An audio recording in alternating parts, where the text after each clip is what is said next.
Khususan juga kepada wali guru SD Negeri 1 Sungaliput yang telah begitu capek. Dalam arti kata, belakangan ini karena saya jarang ke sekolah pun kadang nanti hanya beberapa jam, berhubung juga sampai saat ini malah ayah saya yang dirawat di rumah sakit. Mohon doanya semoga mendapatkan kesembuhan. Bapak Ibu sekalian, alhamdulillah sama juga seperti bapak-bapak ibu terdahulu yang sudah membuat acara. Dalam kesempatan ini giliran saya dari SD Negeri 1 Sungaliput. Nanti ada Bu Ayu tampilkan profil dari sekolah saya.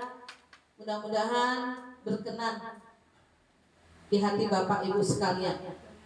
Tapi sebelum itu saya mohon maaf dengan keadaan sekolah kami yang seperti ini. Mungkin kurang layak tempat, mohon diperbanyak maaf, inilah yang dapat kami perbuat.